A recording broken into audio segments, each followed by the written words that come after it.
Dites-moi où vous êtes. Voilà, Paul René, shalom, sois béni. Ma fille, Canada, 17h17, formidable. Voilà. Lydia Trifot, shalom à toi. Donnez votre position, donnez votre pays ou bien la ville ou bien où vous êtes et donnez-nous l'heure. Ça nous fait plaisir de voir cette diversité de personnes dans différents pays et différents lieux. Moaya, il est 23h16 en France, PNZ, Côte d'Ivoire, 21h16. Très bien. Voilà. Donc, pour ceux qui sont en France, on va pas trop durer. Voilà pourquoi j'aime commencer parfois à 20h parce que c'est 21h de chez vous. Mais comme je sais que vous êtes à la maison, vous ne sortez pas, sauf parfois les week-ends. Voilà. Donc, je fais l'effort de laisser tous ceux qui sont en Côte d'Ivoire arriver à la maison à cause des embouteillages. Ceux même qui sont à Benjerville, je pense même qu'ils sont encore sur la route.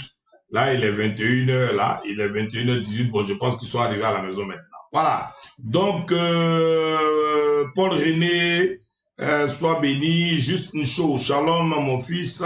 Belgique, il est 23h18 pour Choabou. Chris Sylvester Lago, Abidjan. Très bien, sois béni. Voilà. Donc, rapidement, s'il vous plaît, rapidement, on se connecte. Grâce Tanoé, Côte d'Ivoire, Grand Bassin, 21h18. Très bien. Rapidement, s'il vous plaît. Maximum de partage. Et dès que vous partagez, vous savez que nous avons un code. Quand on finit le partage, on écrit c'est fait. Voilà. Quand on partage, on écrit c'est fait. OK?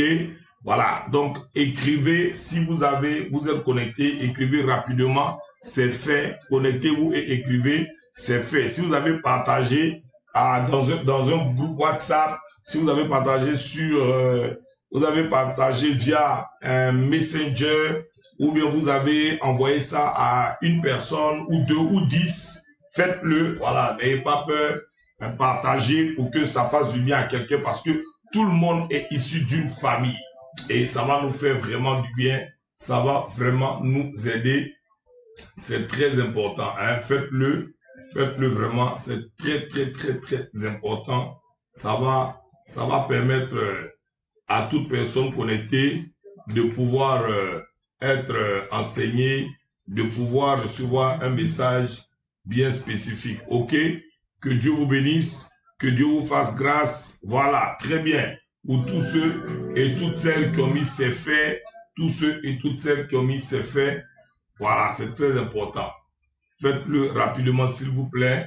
Hein, invitez les personnes qui ne sont pas connectées, invitez les personnes qui ne sont pas là rapidement. Que Dieu bénisse tous ceux et toutes celles qui ont partagé. Vous voyez que dès que vous le faites, on monte. Bien.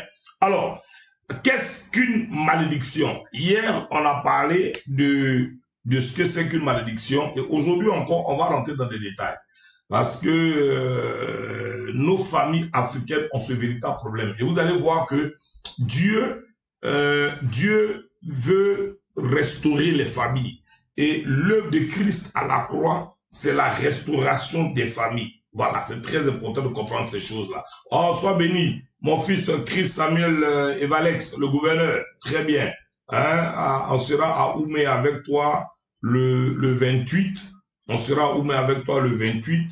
Voilà, pour les 10 ans d'événements chez toi là-bas, ça sera formidable, le 28, le 29. Et puis, on va se réorganiser pour revenir à Oumé pour un bon programme encore. Ça, ils vont nous découvrir, ils vont nous connaître. Il y a beaucoup de personnes qui m'ont déjà dit même qu'ils s'apprêtent à aller sur Oumé pour le culte du dimanche. Voilà, des hommes de Dieu, des servantes et serviteurs de Dieu m'ont dit, nous allons sur Oumé pour le culte du dimanche. D'autres, ils ne connaissent pas la ville, on veut découvrir. D'autres disent, ils sont de là-bas.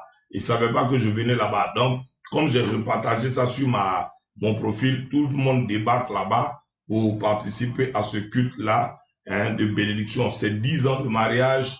Voilà, 10 ans de mariage. C'est une grâce. Il a choisi l'évêque de Sydney Yoboué, le couple évêque Sydney et Pascal Yoboué pour bénir leur mariage. Donc, bénissons le Seigneur pour le serviteur de Dieu, Christ Samuel Evalex. Voilà, Evalex. Voilà, on sera chez lui là-bas. Hein, c'est un prophète, je serai là-bas. Très bien, ma fille Fanny Claude. Sois bénie. Et puis Rachel Kwaku, ma fille depuis le Gabon aussi, soit bénie. Alors, donc on va parler, Lydie Trifot, soit bénie, formidable d'être connecté. Et puis, ouais, donc on a les connexions des États-Unis, du Canada, de Oumé, de Bassam, d'Abidjan, du Gabon. On a des connexions du Togo, du Sénégal. Je vois des têtes qui n'ont pas encore écrit, mais je sais où ces personnes-là sont. Donc, un peu partout de par le monde, les gens sont connectés, les gens sont connectés, les gens sont partout. C'est là la diversité, mais la diversité humaine, mais nous sommes unis en Christ. Alors, une malédiction, c'est un malheur auquel c'est un malheur auquel on semble voué par la destinée ou par le sort.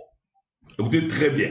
Une malédiction, c'est un malheur. Il y a beaucoup de définitions de la malédiction, mais je vais vous donner les deux définitions très stratégiques et très plausibles qu'il faut que vous reteniez et cela va vous faire du bien. Donc, une malédiction, ok, une malédiction, c'est un malheur auquel semble voué par la destinée, auquel une personne est vouée par la destinée, par le sort. C'est une fatalité, c'est une malchance qui est vérifiée par les nombreux échecs et tous les blocages qu'on vit chaque jour dans sa vie.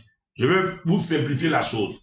Une malédiction crée succession d'événements défaitistes ou succession de malheurs dans la vie d'une personne. Vous voyez, il y a des choses qui peuvent vous arriver, ce n'est pas rattaché à une malédiction. C'est rattaché parfois à des événements parfois malencontreux, des événements parfois qui, bon, ça devait arriver, ok? Ou bien quelqu'un maladroit, c'est pas pareil. Mais quelque chose de répété dans votre famille, quelque chose de répété dans votre clan, quelque chose de répété dans votre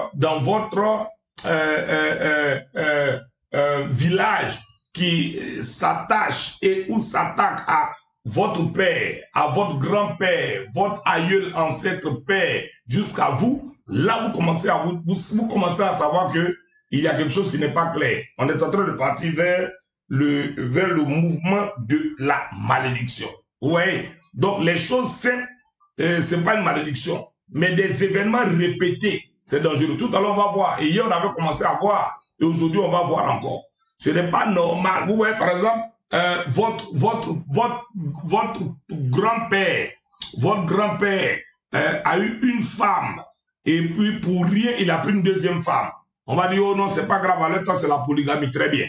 Votre père va se retrouver à prendre une femme et puis pour rien va avoir le fardeau encore de prendre une deuxième femme.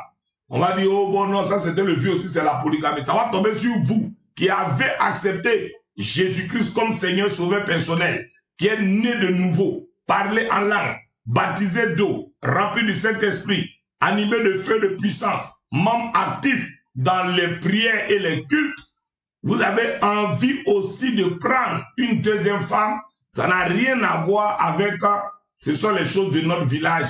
Vous êtes sous l'emprise d'une malédiction.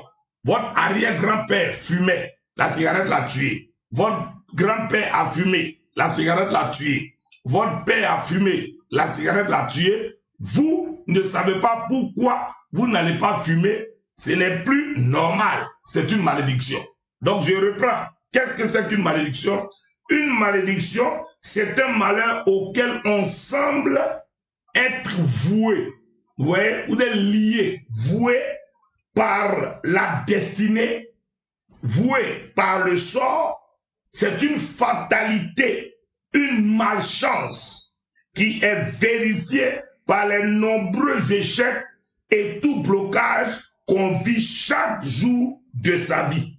Voilà comment est-ce que on commence à voir que là, ce n'est plus normal. Là, c'est une malédiction. Là, il y a un problème. Ouais, une femme qui tombe sur toujours des hommes qui l'aiment au début. Et quand le mot mariage sort de la bouche de cette femme-là, l'homme peut la battre ou l'homme peut vouloir, il n'a plus affaire à elle ou il ne veut plus parler avec elle, ou il veut se séparer radicalement de cette femme, elle doit commencer à se poser la question de savoir, ma famille est vouée à quoi?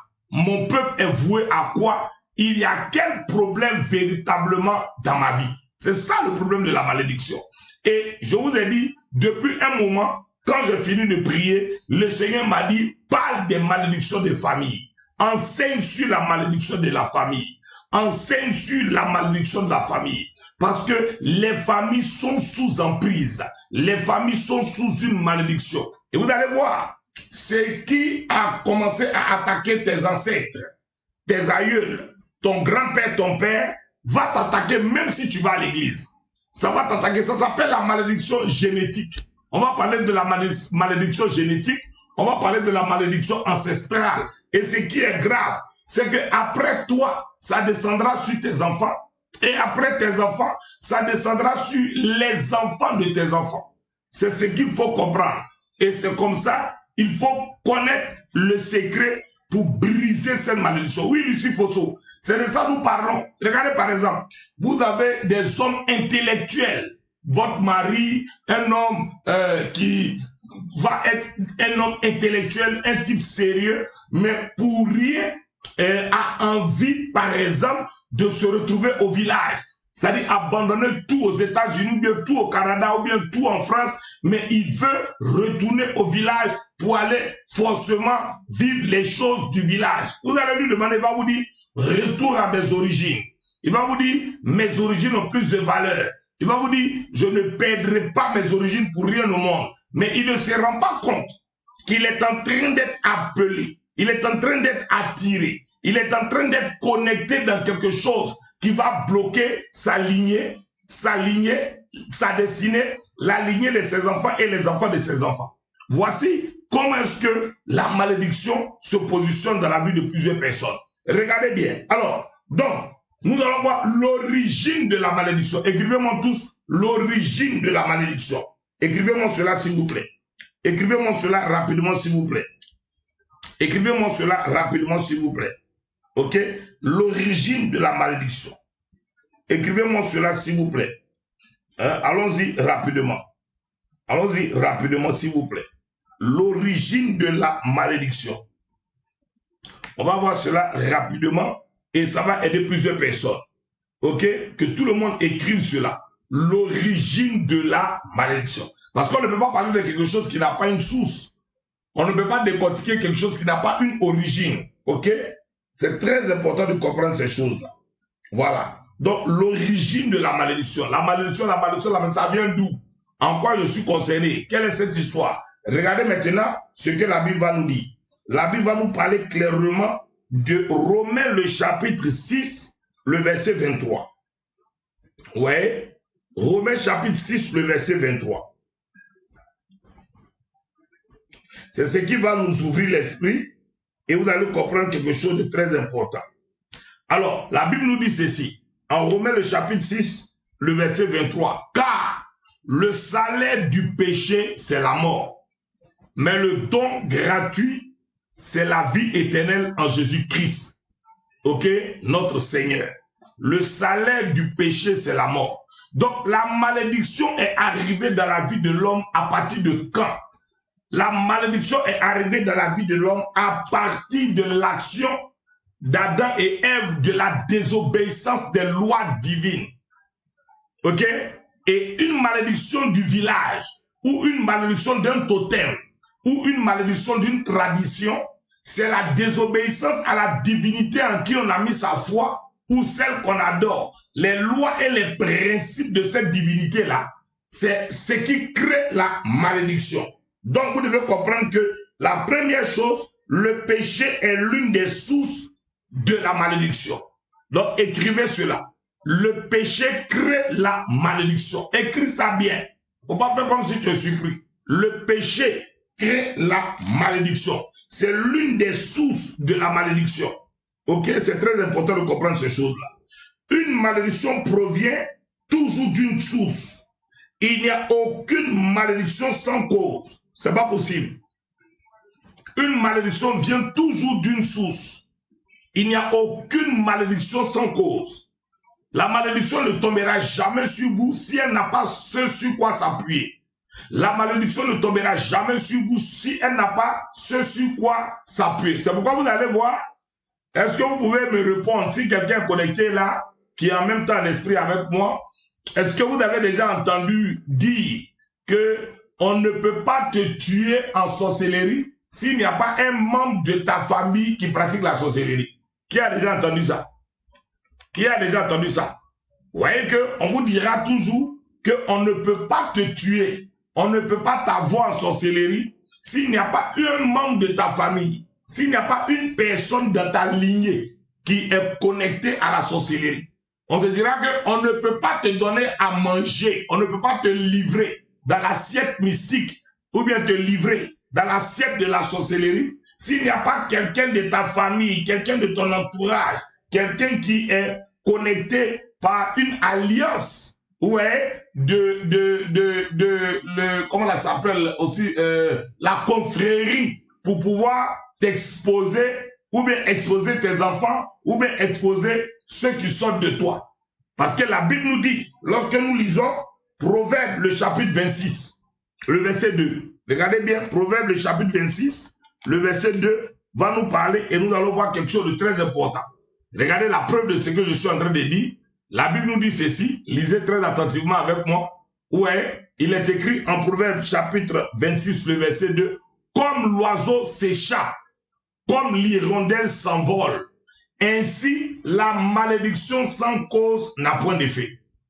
Ouais, comme l'oiseau s'échappe, comme l'hirondelle s'envole, ainsi la malédiction c'est un piège. La malédiction, c'est un sort. La malédiction, c'est un enchantement. La malédiction, c'est une malchance programmée dans la lignée de plusieurs personnes. Et la Bible dit, comme l'oiseau s'échappe, ouais, comme l'hirondelle s'envole, ainsi la malédiction sans cause n'a point d'effet.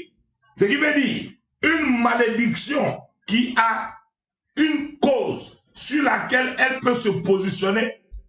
Partez à l'église, priez, jeûnez, criez, sautez, roulez, elle aura effet. Je répète, hein, faut pas que les pasteurs vous blaguent. Ça fait plus de 35, 36, 37, je rentre l'année prochaine, 40 ans de ministère. J'enseigne dans la démonologie en ma qualité de prophète. J'ai dit, celui qui te blague, ou te dit que comme j'ai accepté Christ, que le sang de Jésus-Christ me couvre, et que je ne suis plus connecté dans cette histoire-là, plus rien ne peut m'arriver parce que Christ a payé toi à la croix. Je vais te donner une dernière information. Si ta famille a quelqu'un qui sait ce que tes ancêtres ont fait, tes parents ont fait, ta mère a fait, ou bien ton père a eu à faire, et que la personne sait qu'un membre de ta famille, ton père, ta mère, ton frère, ta soeur, cousin, cousine, reliés par le sang, et dans leur système, il y a maintenant une cause. Il y a maintenant une cause. Et c'est là que tu dois savoir que lorsque tu sais d'où le malheur vient, tu es en paix. Mais quand tu ne sais pas d'où le malheur vient, c'est là qu'il y a danger. Quand tu ne sais pas d'où le malheur vient, c'est là qu'il y a danger. Quand tu ne sais pas, c'est bon de savoir ce qu'on combat. Mais quand on ne sait pas ce qu'on combat, on est mal barré. Ouais. Quand on ne sait pas ce qu'on combat, on est mal barré. Et il faut faire très attention à toute la programmation satanique. Regardez ce que Dieu va dire à Abraham en Genèse. Regardez ce que Dieu va dire à Abraham en Genèse chapitre 12. Regardez un peu avec moi rapidement. Et vous allez voir Genèse chapitre 12 à partir du verset 1. Ok, Genèse chapitre 12 à partir du verset 1. Regardez ce que la parole du Seigneur va nous déclarer. Et vous allez comprendre beaucoup de choses. Et ça va ouvrir votre esprit. Ça va ouvrir votre entendement. Allons-y rapidement. Genèse chapitre 12 verset 1. Ok, Genèse chapitre 12 verset 1. Regardez rapidement et vous allez voir quelque chose. On va lire au fur et à mesure. Et vous allez comprendre que il y a des choses qui sont très puissantes à comprendre. Il y a des choses que Dieu va permettre et votre entendement va comprendre certains détails. Hein? Voilà. C'est très important de comprendre ces choses-là. Et il faut que vous soyez connectés. Regardez bien avec moi ce que la Bible nous déclare. Regardez bien ce que la Bible nous déclare. Il est écrit ceci. Il est écrit, l'Éternel dit à Abraham. Il ne s'appelait pas Abraham. Il s'appelait Abraham. Dieu dit à ou bien Abraham. Ok? De manière courte. Va-t'en de ton pays. Je vous dis qu'il y a la malédiction même d'abord même du pays. Va-t'en de ta patrie. Il y a la malédiction de la famille. Va-t'en de la maison de ton père. Et vous pose une question. Répondez-moi noir sur blanc. Je vous pose une question. Répondez-moi rapidement. Dieu qui est si puissant, Dieu qui est si Dieu, a-t-il besoin de dire à Abraham de sortir de la maison de son père avant de le bénir? Normalement, vous qui êtes les gens d'onction, démonstration de puissance, power and fire, by the power, by the fire, can I prophesy? Vous, en temps normal, là, vous allez commencer à dire que non, pourquoi? Moi, je ne quitte pas là. Je vais montrer à ma famille qu'il y a un Dieu puissant, il y a un Dieu extraordinaire, il y a mon Dieu qui tape pas poteau, il y a mon Dieu qui est en haut de tout le monde. Voilà comment nous allons t'enterrer à l'amiable et nous allons penser à toi et puis nous allons dire vraiment paix à ton âme parce que nous savons que tu as été vraiment quelqu'un de bon et de courageux, mais tu n'as pas compris que Dieu travaille dans des principes.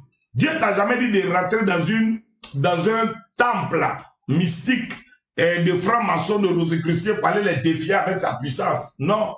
Dieu t'a jamais dit de partir dans une loge ésotérique ou démoniaque pour dire que tu es revêtu de la puissance pour aller là-bas pour les menacer par l'onction du Saint-Esprit. Champion, ma fille, tu vas mourir cadeau. Et puis nous, on va t'enterrer en paix. Parce que Jésus a même dit à ses disciples en acte des apôtres, allez vous cacher dans un endroit jusqu'à ce que le Saint-Esprit arrive. Quand il vous visitera, vous allez commencer Jérusalem, dans la Galilée, et puis en tout, vous allez partir dans le monde entier. Il y a des endroits où Dieu t'a pas dit de partir, il faut faire attention.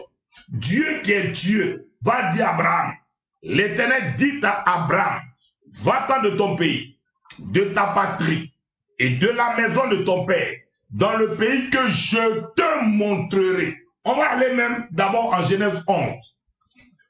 Et vous allez voir pourquoi Dieu lui a dit ça. On va aller en Genèse 11. Et à partir de Genèse 11, ça va ouvrir Genèse chapitre 12, pardon. Oui, non, Genèse 11. Allons-y en Genèse 11. Voilà, vers la fin. On va voir rapidement quelque chose qui va se passer. Alors, verset 27, Genèse 11, 27 à 32. Genèse 11, 27 à 32. C'est après ça que vient le chapitre 12. Alors, regardez maintenant.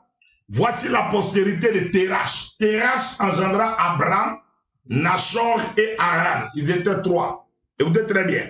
Terach, le nom du père d'Abraham, son nom signifie retard. En hébreu, le nom du père d'Abraham veut dire lenteur.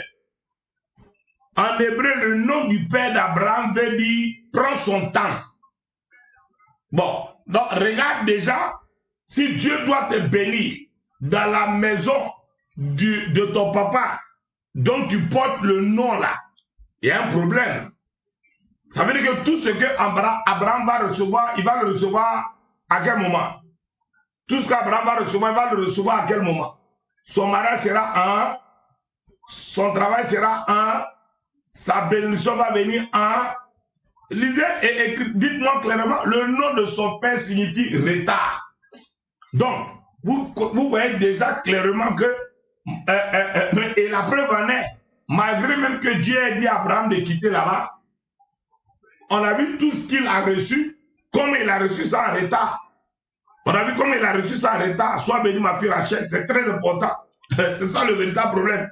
Regardez, voici la postérité de Terach. Direct là, s'il vous plaît. Partagez-le. Partagez-le sérieusement. La semaine prochaine, on va être dans une dynamique d'enseignement vraiment très puissante parce que Dieu m'a parlé des problèmes des familles, les malédictions des familles. Et vous ne devez pas être libéré seul. Dieu vous libère, c'est vous, votre femme, vous, votre mari, pour que la malédiction du père s'arrête, pour que l'autre cycle qui va venir, l'hémorragie soit bloquée pour que ça parte maintenant tomber sur les Isaac et tout ça pour qu'il y ait la bénédiction. Alors, voici la postérité de Terach. Terach engendra Abraham, Nachor et Haran. Haran engendra Lot. Vous voyez? Et vous allez voir, quand on parle de Lot, pour ceux qui ne savent pas, on va voir le cas de Lot peut-être demain. On verra l'histoire de Lot peut-être demain. Par la grâce de Dieu, et on va voir qu'est-ce qui va se passer aussi par rapport à la malédiction familiale. Regardez maintenant le verset 28. Et Haran mourut en présence de Terach, son père, au pays de sa naissance, à Ur de Chaldée. Il est mort au pays de sa naissance. Donc il y a des malédictions qui font que vous ne dépassez pas certains territoires. Oh Seigneur, aide-moi à parler à ce peuple. Seigneur, aide-moi à parler à ce peuple, que ce peuple ait l'intelligence renouvelée, que ces hommes et ces femmes ne meurent pas dans leur ignorance à cause des liens de famille, à cause de l'amour de la famille, à cause de l'amour des parents, à cause de l'amour de la parenté. Les vies africaines sont détruites, Seigneur. Parle à ce peuple-là dans le nom de Jésus. Regardez, la Bible dit, Haran mourut en présence de son père. C'est le fils qui enterre le père. C'est pas le père qui enterre le fils. Ok? Et la Bible dit que il va mourir là. Il n'a pas quitté le pays.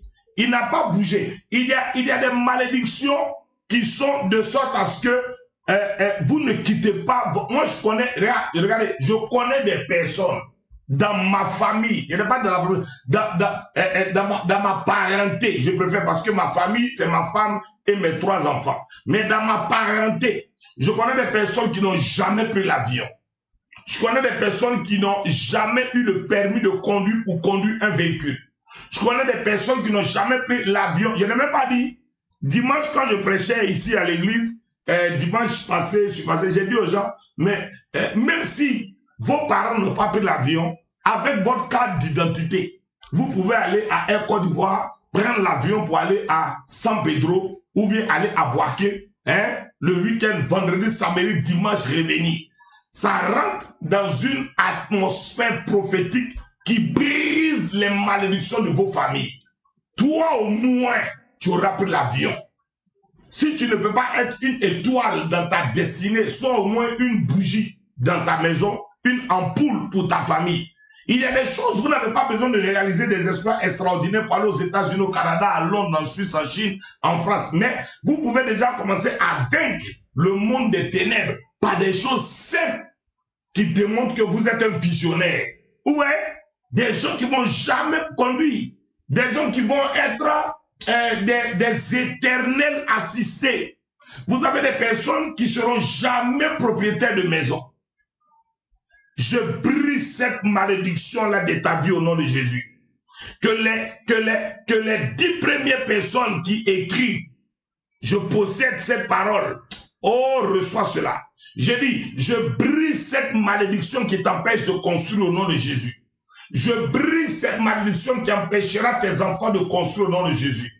Je brise, oh, si quelqu'un dit, je possède cette parole, ou c'est de moi que Daddy parle, que cela s'attache à toi au nom de Jésus. Je suis en train de parler à quelqu'un. Je suis en train de parler à quelqu'un. Ce n'est pas normal que tu sois dans cette alliance démoniaque. Ce n'est pas normal que tu sois sous cette malédiction. Ton père n'a pas construit, tu n'as pas construit. Ta mère n'a fait que louer et tu vas louer et tes enfants vont louer. J'ai dit non. Et ça, c'est la vie de plusieurs pasteurs. Quand j'ai emmené la révolution au niveau pastoral dans les années 90, en disant que ce n'est pas normal qu'un homme de Dieu n'ait pas de maison. Ce n'est pas normal qu'un homme de Dieu ne soit pas béni. Je refuse d'être le cordonnier mal chaussé et le coiffeur non coiffé. Je refuse cela. Les gens m'ont combattu aujourd'hui. Tout le monde en parle aussi facilement. Je vais aller plus loin. La Bible dit, Haran mourut en présence de Terach, son père, au pays de sa naissance. C'est pas normal que tu sois bloqué. Tu peux voyager, revenir. Tu peux partir, revenir. Ouais, la malédiction familiale crée la limitation. Il est mort au pays de sa naissance. Il est mort là où son papa était. Il y a des personnes comme ça que je connais qui sont allées on fait des études, on travaillait, on réalisait beaucoup de choses, et pour rien, retournent chez leur maman au village. Vendent tout, retournent au village maternel. Ils ont envie de voir leur maman. Ils ont envie de rester avec leur maman. Ils ont envie d'être avec leur maman. Je ne parle pas de ce que je ne connais pas. Le propre père de ma femme. Le propre père de ma femme. Ici, un intellectuel, un homme béni, quelqu'un qui a bossé au Conseil constitutionnel, quelqu'un qui était fonctionnaire, un homme brillant, qui était propriétaire de ces maisons à Koumassi. Arrivé un moment, il s'est levé. Son village à Kamboaké, c'est Kamnoukro. À Kamnoukro, la route de Katiola, là. Il s'est levé comme ça, pour rien.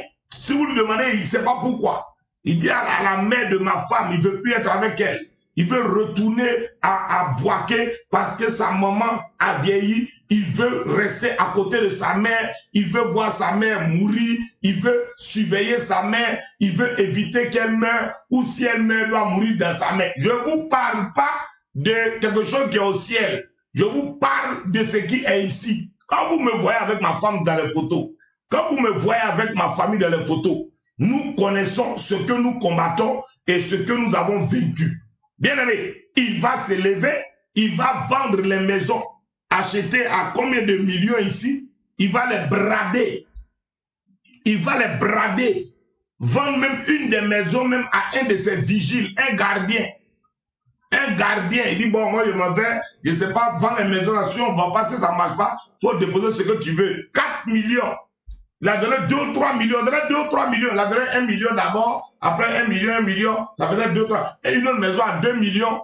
Je vous dis, Abidjan, il est reparti dans la cour familiale.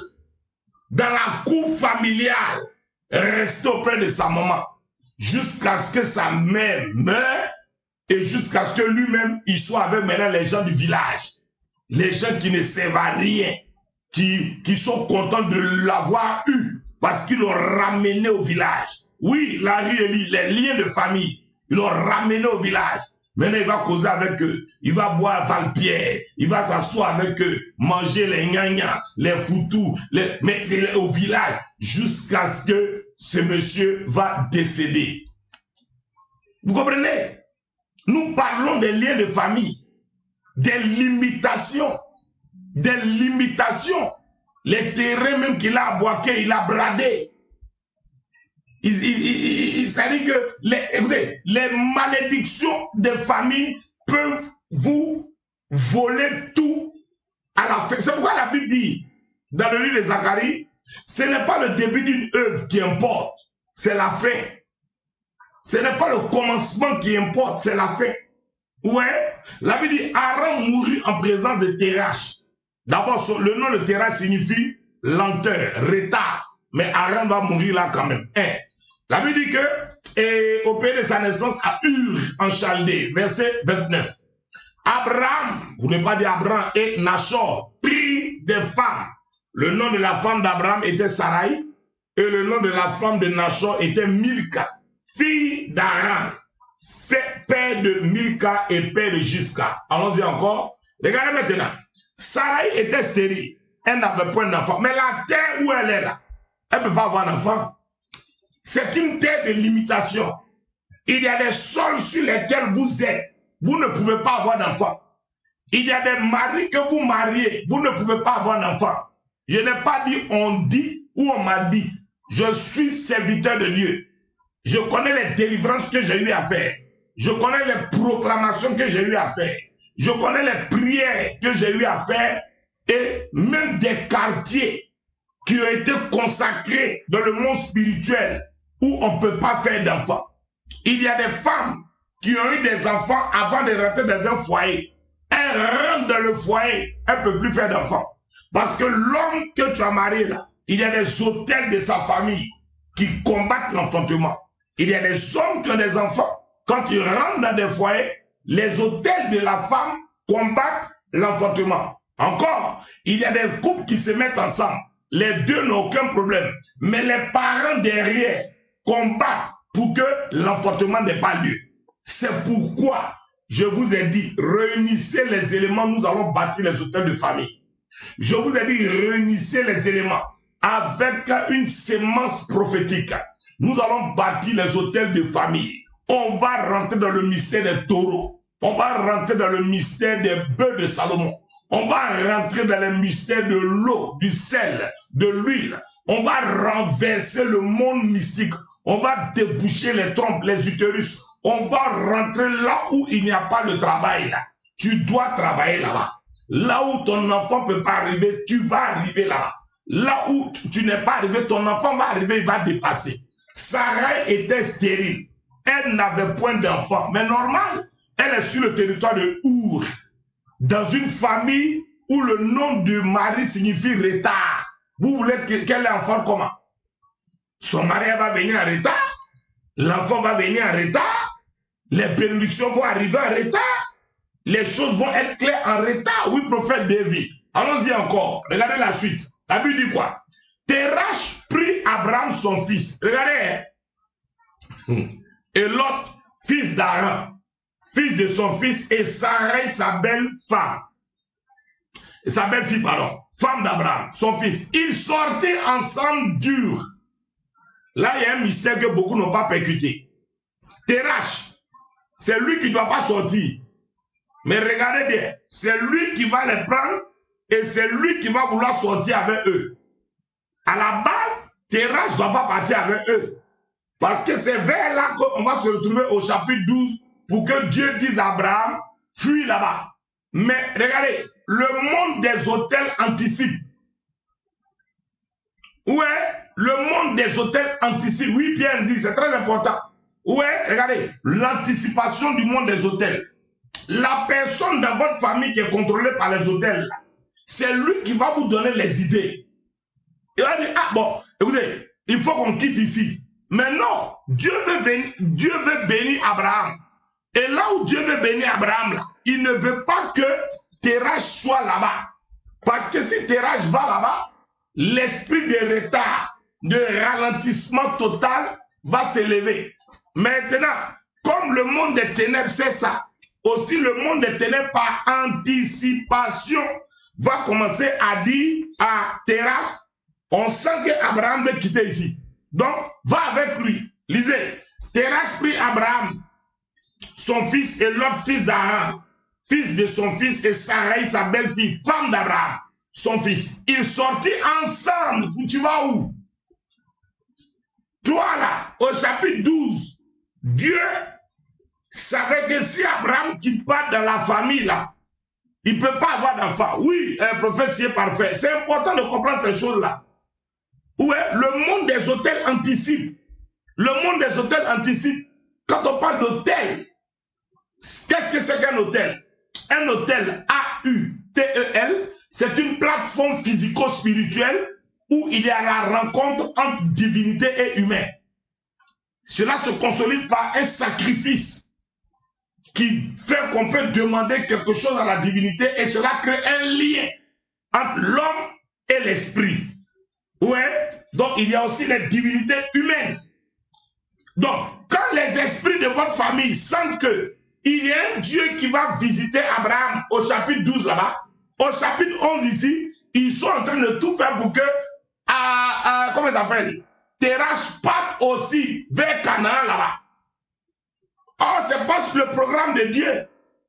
Il est impératif que Dieu l'élimine sur la route. Il doit être zigouillé.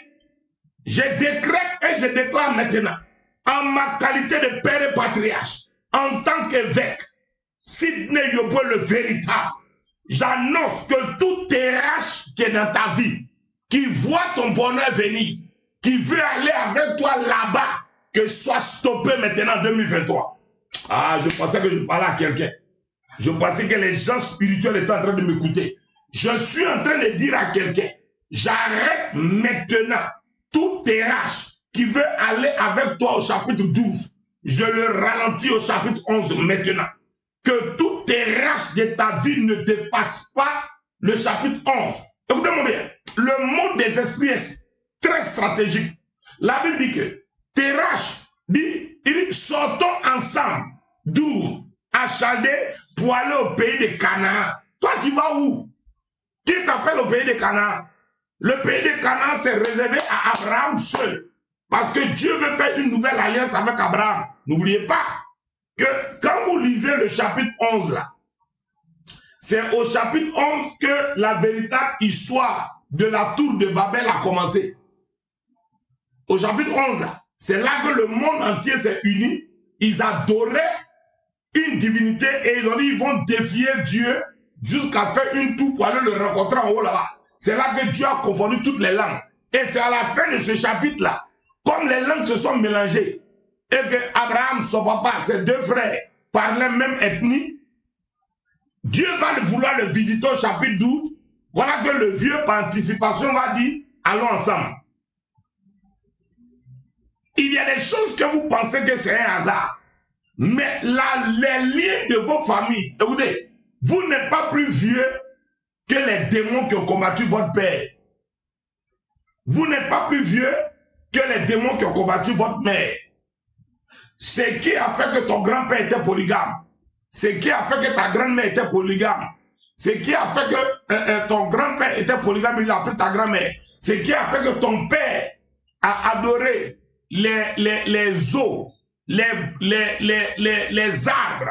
C'est qui a fait que tes parents ont adoré avec des autels placés dans chacune de nos familles. Les parents déposent là.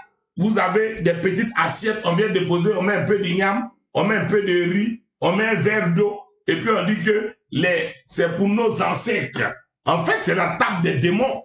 La Bible nous parle de cela dans l'Apocalypse. Ouais, et de manière claire, on le voit. Et c'est là, tu ne participeras pas à la nourriture des esprits. Ouais, dont nos parents pensent bien faire en disant que c'est la tradition. Mais ils entretiennent le monde des esprits et nos noms sont là. Ouais, c'est pas un hôtel qu'un autre hôtel se renverse. Moshe Kabro Kanta Rabasura Bakanta. Alors, il dit, ils sortaient ensemble d'Our en Chaldée pour aller au pays de Canaan. Ils vinrent jusqu'à Charan et ils y habitaient. Maintenant, regardez le verset qui va suivre. Les jours de Terach furent de 205 ans.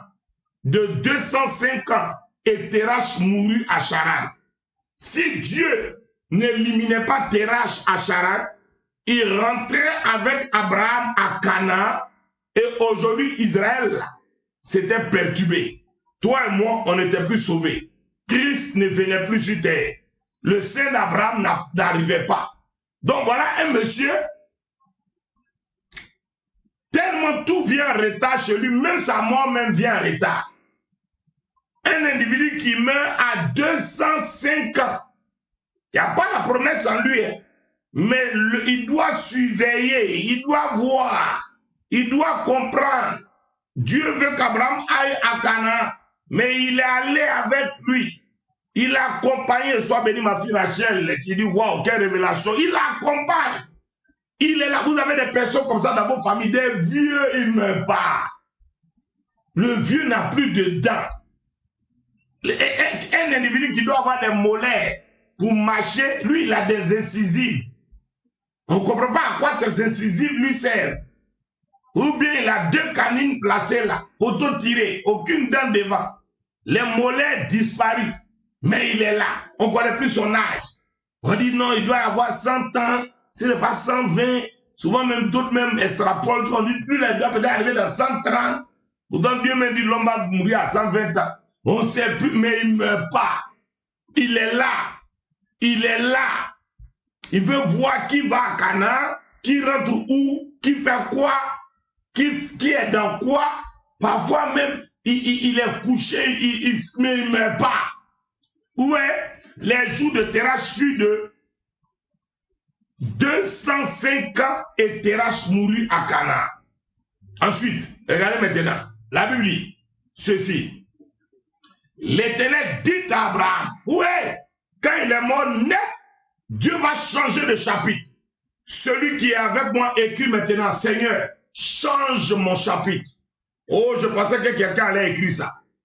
Que les 50 premières personnes qui écrivent cela, je prophétise le changement de chapitre sur ta destinée. Dieu doit tourner la page. Quand ça s'est arrêté au chapitre 11, en même temps, Dieu change de chapitre. Que Dieu change ton chapitre maintenant. Écris avec moi. Faites cette déclaration et écris. En même temps que tu parles, écris. Seigneur, change mon chapitre. Seigneur, change mon chapitre. Change mon chapitre. Seigneur, change mon chapitre.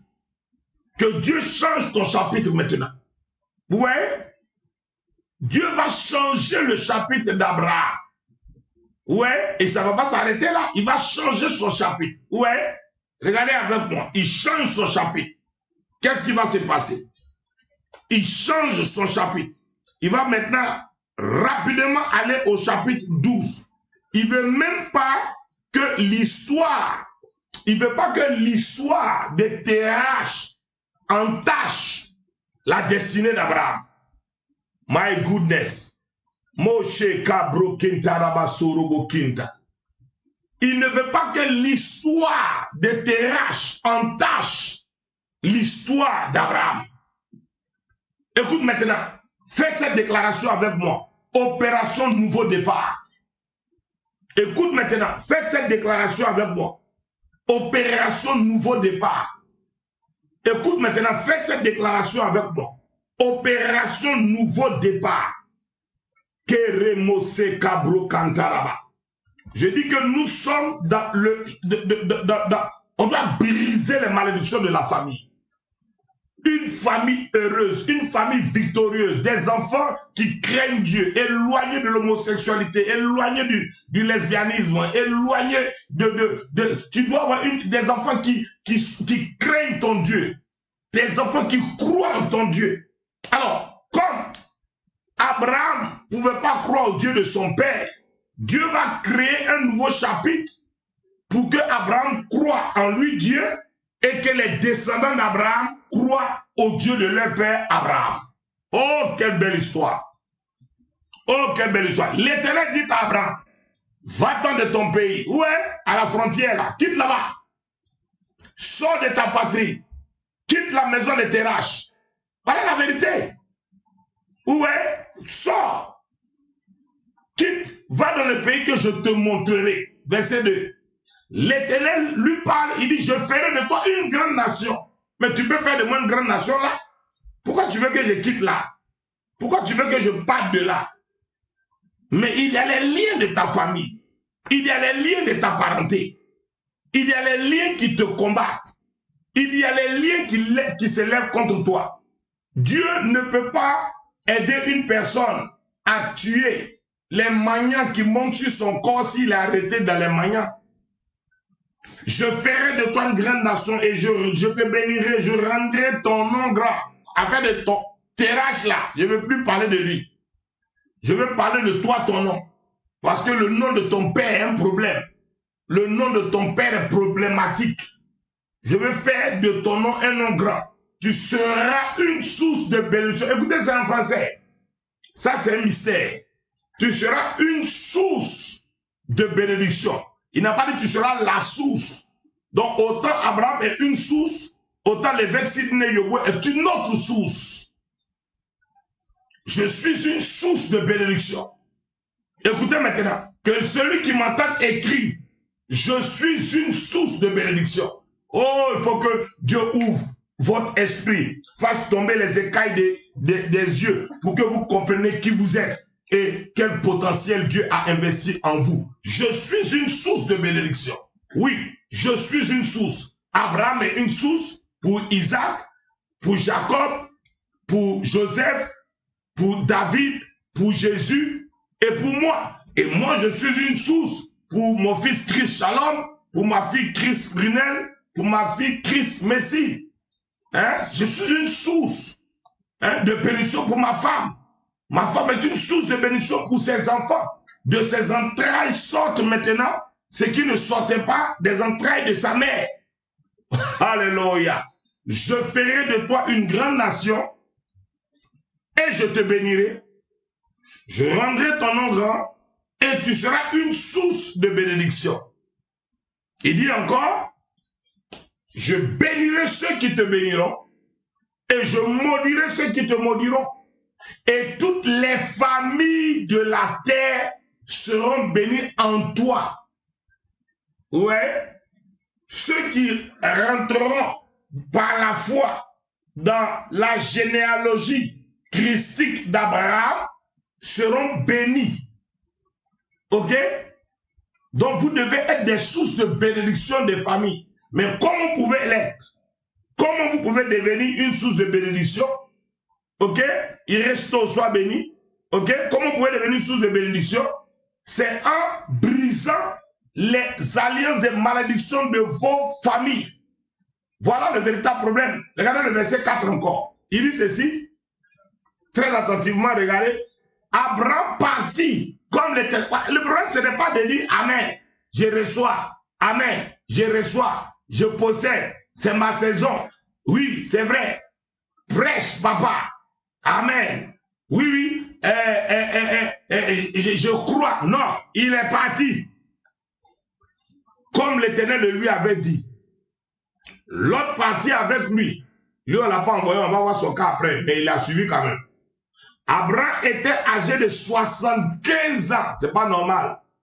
À 75 ans, c'est la fin de la carrière artistique. Ok? Mais comme déjà, il portait le nom de son père, qui était problématique, la promesse lui est apparue à 75 ans. C'est pas normal que la promesse vienne sur toi à 75 ans. Non. La promesse doit s'attacher à toi maintenant. La promesse doit venir sur tes enfants. Écoutez, les cadeaux de Noël que vous promettez à vos enfants, là, il y a des moments ici, on leur a dit, si tu as un bon résultat, demande-moi ce que tu veux à Noël. Ou encore, qu'est-ce que tu veux à Noël? Quand l'enfant dit, tu lui dis, très bien, j'attends que tu sois parmi les 5 premiers. Ce n'est pas à la fin de l'année. Comme un élève qui veut étudier à la fin de l'année pour avoir le bac, pendant qu'il était dans Woro Monkarafi au début de l'année. Ça ne marche pas. Ce n'est pas une affaire de l'onction du Saint-Esprit. Abraham partit comme l'Éternel le lui avait dit. Soyons obéissants. L'obéissance vaut mieux que tous les sacrifices. Tous les sacrifices.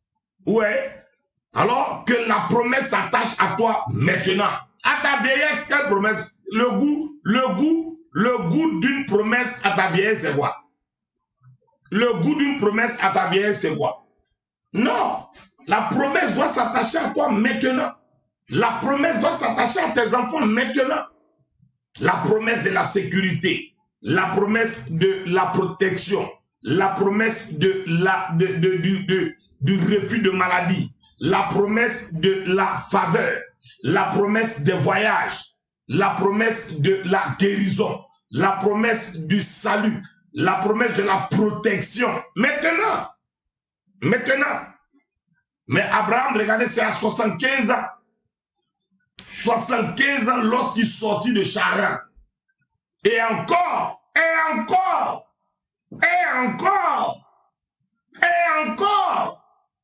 Pour qu'il sorte, il fallait que son papa meure. Je répète, pour qu'il sorte de Charan, je vous dis, regardez bien, je vais vous dire pour une dernière fois. Je vais vous répéter pour une dernière fois. Si vous n'êtes pas fort contre l'esprit de votre famille, si vous n'êtes pas fort contre l'esprit de votre village, si vous n'êtes pas fort contre l'esprit de votre... Regardez, la famille détruit le mariage. La famille détruit le foyer. La famille contrôle les finances. Les parents, là, le diable ne travaille pas hors de votre vie si ce n'est pas par ce qu'on appelle les parents d'abord. Ah, ma fille Prisca, je répète très bien. Très bien. N'ayez pas peur de les laisser où ils sont. Qu'aucun parent ne vous contrôle. Un jour, quelqu'un me dit, mais évêque, quel est le secret de ton ministère? Je dis parce que aucun membre de mes parents, aucun parent ne peut me dire quoi que ce soit concernant village, concernant cotisation de jamais. Impossible. Quand vous parlez, eux-mêmes ils disent, ah, lui là, c'est un serviteur de Dieu, donc son affaire de pasteur là, c'est pas la peine de se mettre dedans. Donc laissons-le comme ça, parce qu'on sait que tout ce qu'on va dire, il ne va pas accepter. Ça, moi, on sait. Je ne porte pas habit de cotisation, d'épargne, de décès, de grand-mère, de tantes, je ne participe pas à ça. Je ne participe pas à ça. Non, il y a eu tel truc, on a fait ça. Je ne fais pas ça. Non, le vieux est mort, donc on va tuer peu. Je ne paye pas ça. Je ne sais pas comment vous expliquer ça, quoi. C'est pas possible. Et puis, on ne peut pas venir me dire ça même. On ne peut pas. Ça veut dire que quand ils même réfléchissent, ça dit, on n'a qu'à faire ça entre nous. Et puis, ils font entre eux. Ça reste là-bas. Ils se sont associés entre eux. Ils savent que l'évêque, c'est le sacerdoce. Ils savent qu'il y a des choses, ça ne marche pas. Funérailles de mon père. Quand les gens sont quittés au funérailles, ils sont arrivés. Il y a une bassine, on met devant pour laver les mains. On met fait, j'ai versé ça. J'ai dit, on ne fait pas ça devant moi ici. Ici, j'ai localisé le coin par le sang de Jésus. Celui qui n'a pas accepté Jésus, que l'esprit du cimetière la parte avec vous. Ça n'a qu'à vous poursuivre dans votre dernier retranchement. Vous allez accepter Jésus un peu. Ça ne marche pas avec moi. Je ne joue pas avec ça. Voilà. Ça veut dire qu'on sait que le type là, il est radical. Quand je me lève, que je vais voir ma mère à Boaké, elle n'a jamais l'information de mon arrivée à Boaké. Jamais. Vous qui êtes connecté sur ma page, ma mère n'a jamais l'information de mon arrivée à Boaké. Personne ne sait. Je me lève, je descends à l'hôtel, je dépose mes bagages et puis je viens maintenant la saluer. Quand je la salue, regardez toutes mes vidéos, toutes mes photos. Elle est toujours surprise que j'arrive à Boaké la voir. Quand j'arrive, que je débarque, je lui donne l'argent de la popo pendant mon séjour. Je dis voilà, on a payé les gibiers sur la route. Voilà, 20 000, 20 000, 20 000 pendant les 4 ou 5 jours, 20 000 par jour. Donc, je lui donne 100 000 francs, prépare, va payer les champignons, le commandé, les copains, là, faire notre sauce. Quand on vient, on prie, on mange, elle mange avec nous. Je dis, bénis-moi. Ma maman, quand elle me bénit là, elle me met réfléchir aux paroles qu'elle va sortir. Elle sent que je peux ouvrir mon œil pour lui dire, tu as failli dire quoi? Donc, elle me dit, ah, mais je n'ai rien dit. Donc, elle calcule. Seigneur, bénis ton serviteur, bénis ton enfant, couvre-le au nom de Jésus. Elle devient prophétesse à main. Elle s'organise pour ne pas avoir une erreur. Si j'entends dans sa bouche, genre, elle a voulu saluer maman Marie ou bien elle a voulu rentrer dans l'affaire de notre père qui est aussi. On le regarde, elle, Marie, le père, nous, on se regarde. Bénis ton enfant normalement. Je bénis mon fils, je bénis mon petit-fils, je les remets entre tes mains, protège-les. Je leur donne longue vie, j'ai pris pour sa femme, ses enfants. Je lui montre même la prière qu'elle doit faire. La Bible dit que vous priez, vous ne recevez pas parce que vous priez mal. Maintenant, nous, on va vous aider. Donc, je mets ça dans sa bouche. Quand elle finit de mettre, elle me répète. Et puis, elle me dit, c'est bon, non? Je dis, tu as trouvé juste. Je dépose mon offrande. Je dis, voilà, la Bible dit, honore ton père et ta mère. Papa est parti. Tu es là, je t'honore. Faut payer ton courant, faut payer ton eau. Quoi qu'il se passe, ça va pas. Envoie-moi. Orange Money te trouve au quartier ici. Elle dit, vous partez quand? Je dis, on va après-demain. Mon après-demain qu'elle a dit là, le même soir, mon fils et moi en Abidjan. Elle m'appelle, tu es où? Je dis, non, on est déjà arrivé à la maison. Hein. Hey, mais on a pris les ignames, on a pris les... Je dis, il y a igname, banane sur la route. Faut manger tout ce que tu as pris là, je t'offre. Attends, il y a un monnaie pour manger. Tu regarde, je ne jouais pas avec la... Je connais comment les gens ont eu problème. Regardez un de nos prophètes, paix à son âme, dont je tais le nom, toujours en train d'être au village, en train d'aller voir sa mère, en train de rendre visite aux parents. Il est décédé sur la route comme ça. Mais quand tu préviens le village que tu arrives, quand tu préviens la famille que tu as réussi, quand tu dis aux gens, ça, la famille a un pouvoir sur vos vies. À cause de quoi? À cause du lien de sang. Ma fille Prisca, aïe, toi, tu es venu à Abidjan, si tu voulais me voir, est-ce que tu as pu me voir? C'était difficile. Il t'a dit, viens, on va aller au programme. Tu dis, ok, papa, il n'y a pas de problème, mais j'ai un mari, j'ai quoi? Quand on s'est séparés net là, on se voit sur Facebook. Et prochaine venue en Côte d'Ivoire, on se reverra. La piste. Et tu comprends, hein? Je ne prends pas la tête à quelqu'un, on ne me prend pas la tête. Je ne stresse personne. Mais la Bible, il faut qu'elle vous aide à atteindre vos objectifs. On ne prend pas son enfant pour aller se promener chez n'importe qui.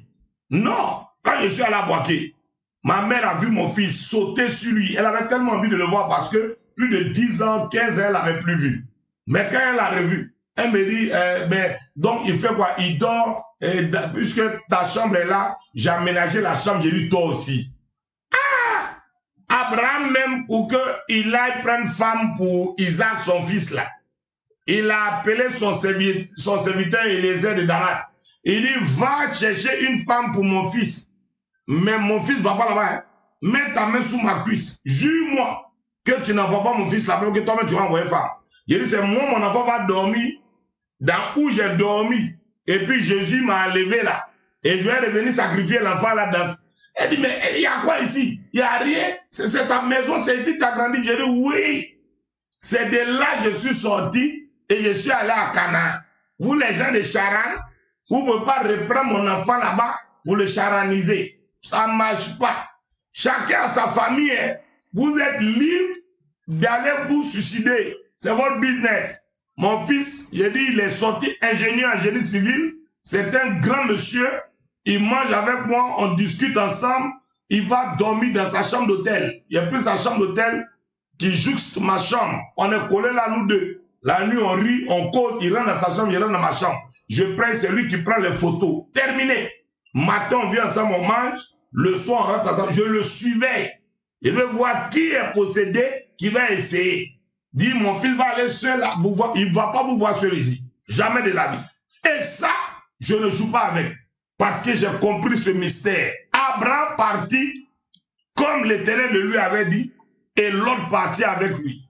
Abraham était âgé de 75 ans lorsqu'il sortit de Charan. Bien-aimé, ne jouez pas avec ces choses-là. Ne jouez pas avec ces choses-là. La famille, c'est un danger. La famille, c'est un danger. Ne jouez pas avec cela. Faites très attention. Prophète Thierry Blessing, sois béni. Je suis habillé depuis, je ne t'ai pas encore vu. Mais je n'ai pas encore vu même mon bébé qui est né. Donc, toi, je vais te garant après le direct. Voilà. Et on avait un programme, on n'a pas encore fait ça. Avant que je le quitte là, organise-toi pour organiser le programme chez toi là-bas. Sois béni. OK? Alors, suivons maintenant l'enseignement. Donc, je vous ai dit que l'origine de la malédiction, ça provient d'une source. Et la Bible nous dit, en Proverbe 26, verset 2, comme l'oiseau s'échappe, comme l'hirondelle s'envole, ainsi la malédiction sans cause est sans effet. Donc, une malédiction sans cause est sans effet. OK? Il faut que vous fassiez très attention. Faites très attention. Faites très attention. Il y a parfois des événements qui arrivent dans vos vies, vous avez envie de partager rapidement avec des gens. Mais à peine vous partagez avec les gens, les problèmes commencent. Vous accouchez, vous dites en même temps à tout le monde. Après, vous êtes étonné que les bébés commencent à avoir différentes sortes de maladies. Ouais, c'est pas à tout le monde on dit toutes ces choses. Vous devez chercher un travail. Quand le travail commence, en même temps, vous commencez à informer tout le monde que vous avez eu du travail. Non. Soyez sûr que vous êtes positionné. Soyez sûr que vous avez perçu votre salaire. Soyez sûr que vous avez le contrat d'embauche. Contrat à durée indéterminée ou déterminée. Vous devez voir toutes ces choses-là. Ouais. Vous devez être positionné de sorte à ce que ce soit clair, lisible. La lisibilité et visibilité de votre futur doit être connue avant d'informer qui que ce soit. Sois béni mon fils Thierry, il n'y a pas de souci. Donc vous devez comprendre ces choses-là. Parce que les alliances de famille, les malédictions de famille, les problèmes de famille, ce n'est pas un jeu. Ce n'est pas un jeu. Ne jouez pas avec ces choses-là. Oui, comme le prophète David dit là, que Dieu nous aide. Parce que très souvent, beaucoup de prophètes ont leur destinée affectée comme ça à cause de leur propre famille. Ouais, c'est important de comprendre ces choses-là. Hein? À qui c'est Dieu Mariette, faites très attention à vos familles. Les familles contrôlent les destinées. Aimez vos familles, soutenez-les, priez pour eux. Hein? Mais très souvent, faites des choses sans informer des choses les plus importantes. Faites très attention. Il faut être très comment je peux dire ça en français, prudent, comme Christ nous l'a conseillé. C'est important de comprendre ces détails-là. Ok? Voilà. Donc, la malédiction vient de plusieurs choses. Il y a des personnes qui désobéissent à la parole de Dieu. Il y a des personnes, par exemple, qui vivent d'autres choses conformément à la parole du Seigneur. Ok? Donc, si vous désobéissez à la parole du Seigneur, vous pouvez tomber sous l'effet de la malédiction. Si tu obéis, voilà ce que tu auras. Si tu désobéis aussi, voilà ce que tu auras. La Bible a été claire. La Bible a été claire. Donc, il faut faire très attention. Donc, beaucoup d'entre nous qui sommes enfants de Dieu tombent sous la malédiction à cause de la désobéissance à la parole de Dieu.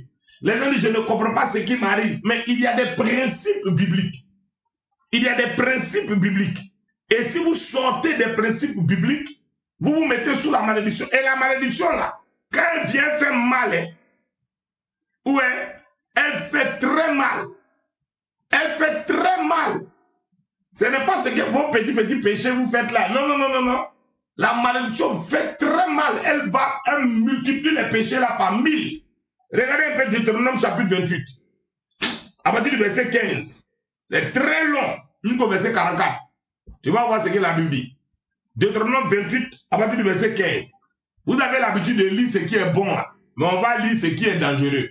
Mais si tu n'obéis point à la voix de l'Éternel ton Dieu, si tu n'observes point et ne mets pas en pratique tous les commandements et toutes ces lois que je te prescris aujourd'hui, voici toutes les malédictions. Alors, les gens pensent que c'est forcément la sorcellerie qui crée les malédictions. Non. Quand vous êtes enfant de Dieu, quand vous craignez Dieu, la malédiction est suspendue et la bénédiction est suspendue. Allez-y en profondeur, lisez la Bible. Il dit, je mets devant toi la vie et la mort, la malédiction et la bénédiction. Et moi-même l'Éternel, je t'ordonne de choisir la vie et je t'ordonne de choisir la bénédiction. Mais il y a des gens, dans leur désobéissance, choisissent la malédiction par la désobéissance. Prenez le cas de Samson, prenez le cas de Saül. Il y a beaucoup d'exemples. Il dit ceci. Alors, si tu ne mets pas et n'observes pas tout ce que je te donne en pratique, ces commandements et toutes ces lois que je te prescris aujourd'hui, voici toutes les malédictions qui viendront sur toi et qui seront ton partage. Commençons. 1. Il dit ceci. Tu seras maudit en ville. Ce n'est pas une affaire de haute. Mon problème vient du village. Toi, c'est au quartier. Ton problème, c'est en ville. En ville, quel que soit l'endroit où tu es. Aux États-Unis, au Canada, en Suisse, en Chine, Abidjan, Gabon, Dubaï, c'est ton problème. Tu seras maudit dans la ville et tu seras maudit dans les champs. On continue. Il dit encore, ta corbeille, ton compte bancaire, ta huche, si tu veux ton porte-monnaie, seront maudits. Continue. Il dit encore, le fruit de tes entrailles, donc tes enfants. Ouais. Lorsque la malédiction commence à agir, c'est dangereux. Ça affecte vos finances. Ça affecte vos projets, ça affecte votre business, ça affecte maintenant les enfants que vous mettez au monde. Le fruit de ton sol, c'est-à-dire ta source de revenus, les portées de ton gros, ton menu bétail, toutes ces choses seront maudites. Allons-y encore. Regardez maintenant. Tu seras maudit à ton arrivée. Où tu descends là, tu es maudit. Quand tu quittes là-bas, tu es maudit. C'est comme ça qu'il y a des pasteurs qui disent, je ne comprends pas, je vais dans tel coin, on me reçoit mal, je vais quelque part, il n'y a pas l'argent là-bas. Toi, si tu vas dans une entreprise, on dit non, on ne t'embauche pas. Tu vas dans tel coin, on ne te reçoit pas. Ce n'est pas normal. Tu seras maudit à ton arrivée, tu seras maudit à ton départ. Il dit encore, l'Éternel enverra, ce n'est pas Satan. Dans ce mouvement-là, Satan n'a pas affaire à toi. L'Éternel enverra contre toi la malédiction, le trouble, la menace au milieu de toutes tes entreprises. C'est pas normal. Regarde ton business comme il est perturbé. Tout ce que tu feras, il va perturber cela jusqu'à ce que tu sois détruit. C'est-à-dire qu'il n'y a même pas de solution. Bien-aimé, je refuse la malédiction dans ta vie au nom de Jésus. C'est grave, ce n'est pas normal. Ouais, c'est ce que Dieu a dit à Abraham de fuir. Sors de la maison de ton père. Quitte là-bas, parce que voilà tout ce qui t'attend. Ouais. Il dit, tu périsses promptement à cause de la méchanceté de tes actions qui t'aura porté à m'abandonner. Donc, abandonner Dieu provoque une malédiction. Allons-y encore. Il dit, l'Éternel attachera à toi la peste jusqu'à ce qu'elle te consume dans le pays dont tu vas entrer en possession. Encore, l'Éternel te frappera de consomption, de fièvre, d'inflammation, de chaleur brûlante, de dessèchement, de jaunisse, de gangrène, qui te poursuivront jusqu'à ce que tu périsses. Le ciel sur ta tête sera d'airain, et la terre sous toi sera de fer. L'Éternel enverra pour pluie à ton pays de la poussière et de la poudre. Il en descendra du ciel sur toi jusqu'à ce que tu sois détruit. Il dit encore, l'Éternel te fera battre par tes ennemis. Tu sortiras contre eux par un seul chemin et tu t'enfuiras devant eux par 7 chemins. Tu seras un objet d'effroi pour tous les royaumes de la terre. Ton cadavre sera la partie de tous les oiseaux du ciel et des bêtes de la terre. Il n'y aura personne pour les troubler. L'Éternel te frappera de lucelles d'Égypte, d'hémorroïdes, de galles, de teignes, dont tu ne pourras jamais. Ah, là, c'est pas bon, hein. Voilà. Toi seul, regarde ce qui est en train d'arriver. Ok, continuons. Il dit encore, l'Éternel te frappera de délire, voilà folie maintenant, d'aveuglement, d'égarement d'esprit. Il y a plein qui ont l'esprit égaré. Et tu tâtonneras en plein midi, comme l'aveugle dans l'obscurité. Tu n'auras point de succès dans tes entreprises. Et tu seras tous les jours opprimé, dépouillé. Il n'y aura même pas une personne pour venir à ton secours. Tu auras une fiancée et un autre homme la mourra. Tu n'as pas bien compris. Il ne faut pas dire que Daddy a dit, lisons ensemble. On dit tu auras une fiancée. C'est-à-dire qu'on va la mourir avant que tu la maries. Madame, si toi aussi tu comprends, il faut comprendre que ce que tu dis là, c'est en féminin aussi. Donc tu auras un fiancé et on le mourra. Donc quand j'explique, les mouvements de mougoupan, c'est relié à la malédiction. Quand j'explique les femmes en cours de route qui veulent gagner un temps, ou les hommes qui veulent partir, ça vient de quelque part. Tu auras une fiancée et un autre homme la mougura. Le verbe mougou conjugué au futur. Il la mougura. Avec elle, ils mouguront. Tu et toi, ton fiancé, une fille le mougura. Voilà. Tu bâtiras une maison. C'est ce qui est intéressant. C'est-à-dire qu'on va te laisser bâtir. Tu sens que tu as bâti. Et puis tu rends le témoignage et la Bible dit, tu ne l'habiteras pas. Tu planteras une vigne, tu n'en jouiras pas. Il dit encore, ton bœuf sera égorgé sous tes yeux. Tu n'en mangeras pas. Ton âne, c'est ta voiture, sera enlevée devant toi. Et on ne te le rendra pas. Tes brebis seront données à tes ennemis. Il n'y aura personne pour venir à ton secours. Tes fils et tes filles seront livrés à un autre peuple. Tes yeux le verront et languiront tout le jour après eux et ta main sera sans force. Le problème est, les gars disent là-bas, Yésus, en tout cas, un peuple que tu n'auras point connu mangera le fruit de ton sol. Il mangera le fruit de ton sol et tout le produit de ton travail. Et tu seras tous les jours opprimé et écrasé. Alors, le spectacle que tu auras sous les yeux te jettera dans le délit. Ma folie, oh. L'Éternel te frappera au genou. Vous qui avez la goutte et puis les arthroses là. Commencez à vérifier ça. Hein. On doit prendre l'huile pour gérer ça. C'est pas trop clair. Hein. Il te frappera au genou et aux cuisses d'un ulcère malin dont tu ne pourras guérir.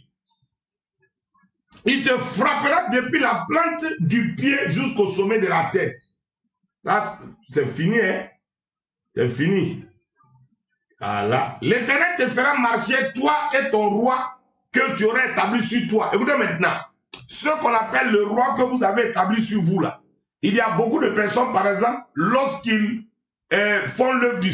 quand Dieu les bénit, au lieu de s'occuper de s'aimer dans son œuvre, ils décident d'aller donner où ils veulent. Je vois des personnes, non, dans ces 2 jours-là, il y a quelqu'un qui a posté sur Facebook, dis la vérité, si on te donne 15 millions, est-ce que tu pourras donner les 1,5 million à l'église? Et je vois les gens commenter, jamais, je donne ça aux orphelins, jamais, je donne aux veuves, jamais, plus jamais, je ne vais jamais donner un pasteur, ça me fait rire.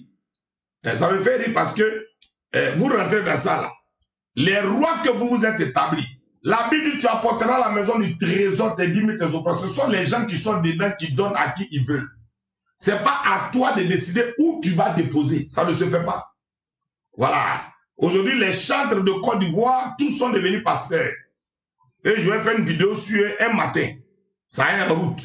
C'est quand les gens ne veulent pas donner les dîmes de leur cachet et leur offrande et leurs semences, ils sentent qu'il faut en même temps qu'ils commencent à prêcher pour bloquer tout là.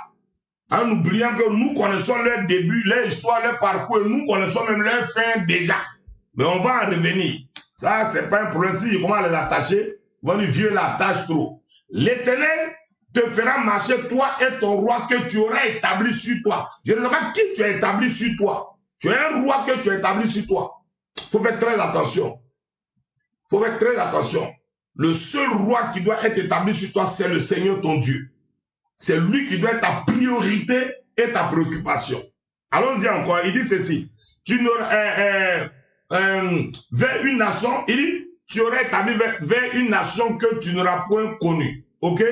Alors, il dit encore, ni toi, ni tes pères. Et là, tu serviras d'autres dieux. Donc Dieu va te balancer là-bas. Du bois et de la pierre. Tu vas aller adorer n'importe quoi. Il dit encore ceci. Et tu seras un sujet d'étonnement et de sarcasme et de raillerie parmi les peuples. On va s'étonner. Quoi? Mais c'est pas lui-là qui était enfant de Dieu là. Mais c'est pas elle, son mariage était grand là. Mais c'est pas lui-là qui avait fait le business là. Mais lui, il n'est pas à l'église, non. Mais celle-là, elle était chrétienne. Mais elle a eu 2 enfants, non. Mais elle s'est mariée légalement. Tu seras un sujet d'étonnement, de sarcasme, de raillerie parmi tous les peuples chez qui l'Éternel te mènera. Il dit encore, on va jusqu'au verset 44, tu transporteras sur ton champ beaucoup de semences. Ah oui, non? Tu vas avoir l'argent. Tu as guerre. Jeton va venir dans ta main. Tu auras pierre. Hein? Hein? Voilà. Tu vas avoir des semences même pour s'aimer par rapport à tes business, tes affaires. Tu vas faire tout ça, mais tu auras une faible récolte. Car les sauterelles la dévoreront. C'est ça le dévoreur. Tu planteras des vignes, tu les cultiveras et tu ne boiras pas de vin et tu ne feras pas de récolte car les vers la mangeront. Ok? Tu auras des oliviers dans toute l'étendue de ton pays et tu ne... C'est grave, hein? Tu vas pas pouvoir te oindre. Donc les femmes qui aiment pommade là, les femmes qui aiment pommade là, tu auras, mais tu te pommaderas pas. Les gens qui doivent être oints, on dit tu ne pourras pas être oint, car tes olives tomberont. Oh Seigneur, ta grâce. Tu engendreras des fils et des filles, et ils ne seront pas à toi, car ils iront en esclavage. Il dit encore ceci. Les insectes prendront possession de tous les arbres, tes arbres et du fruit de ton sol. Il dit encore, l'étranger qui sera au milieu de toi s'élèvera toujours plus au-dessus de toi. Et toi, tu descendras toujours plus bas. Les gens ne comprennent pas. Les étrangers. Lisez maintenant. Allons-y encore. Verset 44.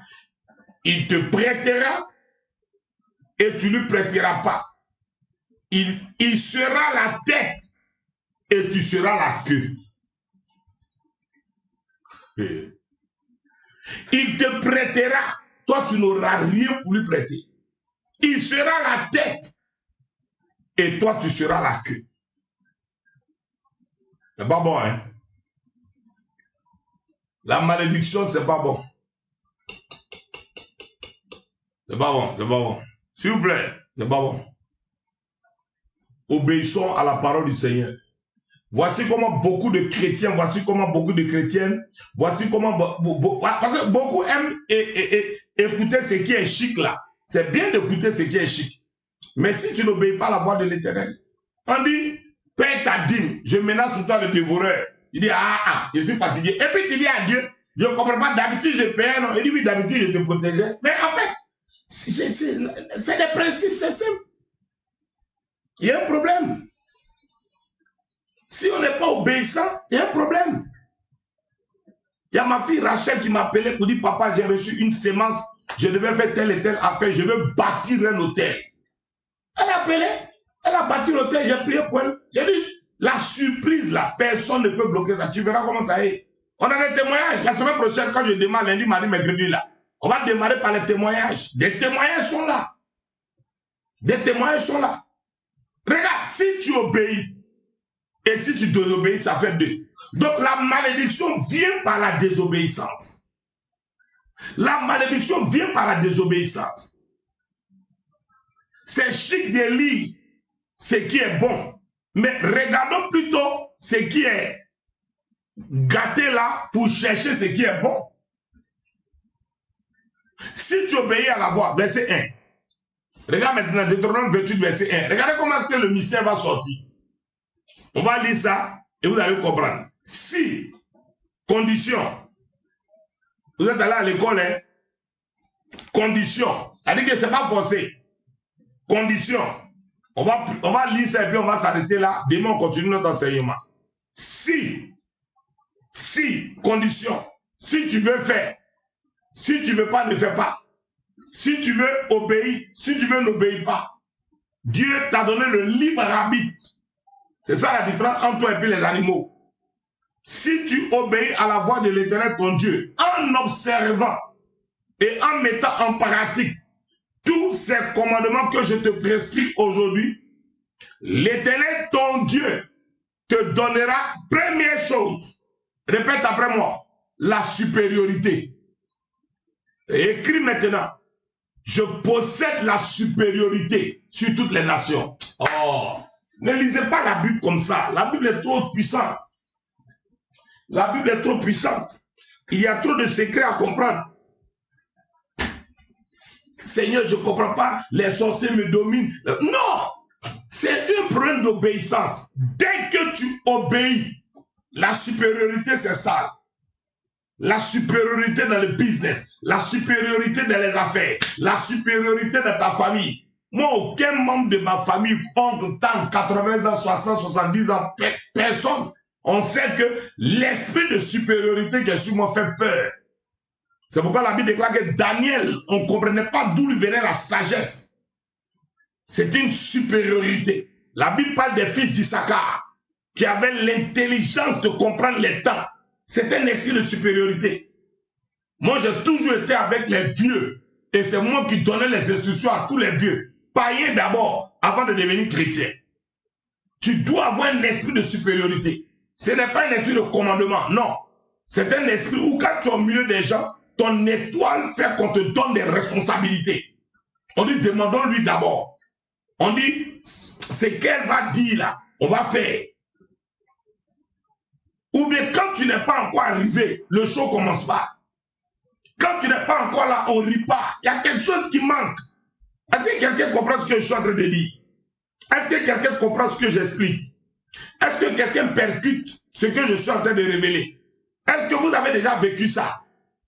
Dans vos enfants, il y a un de vos enfants qui quand il arrive, ses amis sont contents. Ou bien même vous-même, quand vous arrivez, il y a une joie, il y a un bonheur. Je vous explique. Chaque 1er janvier, toute ma famille, oncle, tante, mes parents se retrouvent tous chez l'aîné. Tout le monde. La grande sœur de ma maman, mes oncles, mes tantes, tout le monde chez elle. On fait ça chaque 1er janvier. Sauf que le 31, moi j'ai veillé. Et le 31, j'ai veillé jusqu'à 6 h du matin. Quand je me réveille, c'est vers 14 h, 15 h. Ils sont déjà là-bas depuis 10 h. Mais eux tous disent, tant que l'évêque n'est pas arrivé, ils sont catholiques, ils sont protestants, païens, évangéliques, sans église. J'ai dit toute la famille. Ils disent, on attend l'évêque pour venir prier, pour nous bénir pour le début de l'année, et puis pour la nourriture, il doit sanctifier. C'est comme ça. Je dors à 14 h 30, on m'attend. Ils vont grignoter. Quand j'arrive, tout le monde dit, ah. Au début, je ne comprenais pas ça. Je disais toujours, mais commencez, mais manger, commencez. Mais on dit non, tant que tu n'arrives pas. Je me suis dit, oui, je comprends maintenant Deutéronome chapitre 28. Si tu obéis à la voix de l'Éternel, ton Dieu, il te donnera la supériorité sur toutes les nations. La nation commence par ta famille. Ouais. La supériorité sur toutes les nations de la terre. Allons-y encore. Regardez maintenant. Voici toutes les bénédictions qui se répandront sur toi et qui seront ton partage. Lorsque tu obéiras, ça revient encore. L'obéissance. Il faut que tu pries pour que tu sois obéissant. Apprenez à être obéissant. Seigneur, aide-moi à être obéissant. La Bible déclare que l'obéissance vaut mieux que les sacrifices. L'obéissance. L'obéissance. L'obéissance. L'obéissance à la parole de Dieu. Ouais. Voici toutes les bénédictions qui se répandront sur toi et qui seront ton partage au futur. Ce n'est pas obligé. Ouais. Ok. Lorsque tu obéiras à la voix de l'Éternel ton Dieu, la Bible dit ceci. Allons-y. Tu seras béni dans la vie, le contraire de l'autre. Et tu seras béni dans les champs. Ça veut dire que ce n'est pas le lieu qui te bénit. C'est ta présence qui bénit le lieu. Oh, est-ce qu'elle me comprend? Ce n'est pas la ville qui me bénit. Ce n'est pas le champ qui me bénit. C'est où j'arrive là que ça devient ça. On dit, il n'y a pas l'argent ici. Moi, j'arrive, ça va sortir. On dit, il n'y a pas, je viens, ça va sortir. Tous les serviteurs de Dieu de Côte d'Ivoire, dans les années 90 jusqu'à 2000, lorsqu'il y avait des problèmes dans toutes les églises au niveau de la construction, le seul qu'on appelait pour venir parler s'appelait Sidney Yoboué. Aujourd'hui, tout le monde enseigne ce message. J'ai dit partout, il n'y a pas une église, que ce soit méthodiste, que ce soit le renouveau charismatique, que ce soit chez le vieux Vaco, le vieux Paul Ayo, que ce soit, quel que soit chez mon ami Cassid Azito, quel que soit l'endroit, on dit si Sidney arrive ici là, forcez vous d'aller construire. Et ça, c'est la seule chose qu'on ne peut pas m'enlever. C'est là. J'ai dit à tous les jeunes qui veulent me voir, ne passez pas par un protocole. Mon numéro WhatsApp là, c'est moi seul, je réponds. Il n'y a pas secrétaire, il n'y a pas assistant. Je réponds là. Si je n'étais pas répondu, c'est que je n'ai pas encore regardé. Sinon, quand je me connais, je te répondrai. Partout où tu arrives, tu seras béni. Ville comme champ. Allons-y. Le fruit de tes entrailles, tes enfants seront bénis. Je prophétise ça sur toi qui m'écoutes maintenant. Que le fruit de tes entrailles soit béni. Que le fruit de ton sol soit béni. Ton troupeau et tes troupeaux sont bénis. Les portées de ton gros et de ton menu bétail, toutes ces choses seront bénies. Ta corbeille et ta huche, ça là, vous devez comprendre ce que ça veut dire. Ce sont les finances. Ce sont vos finances. Ta corbeille et ta huche, c'est les finances. Les finances seront bénies. Tu seras béni à ton arrivée. Tu seras béni à ton départ. Il dit encore, l'Éternel te donnera la victoire sur tes ennemis. Tous ceux qui s'élèveront contre toi, ils viendront contre toi dans un boing, mais ils vont s'échapper par sept chemins. La fuite par la perfection. Que tes ennemis fuient parfaitement. Chiffre 7. Que tes ennemis fuient parfaitement. Que tout ennemi dans ta maison fuit maintenant. Que tout ennemi dans ta famille fuit maintenant. Que tout ennemi dans tes affaires fuit maintenant. vous avez des entreprises, vous avez des business, vous avez des choses. Obéissez aux lois des promesses, des alliances. Ne dis pas, ah non, j'ai décidé de faire ça ici. Non, non, non. Concentre-toi là où tu entends ce message. Que tous ceux qui tissent une alliance avec mon ministère, que Dieu bénisse vos business, bénisse vos affaires. Que tout esprit qui a tenté un découragement quelconque, qu'il soit voué à l'échec au nom de Jésus. Il dit ceci. Maintenant, l'Éternel ordonnera. Oh, si tu comprenais le français. Si tu comprenais le français.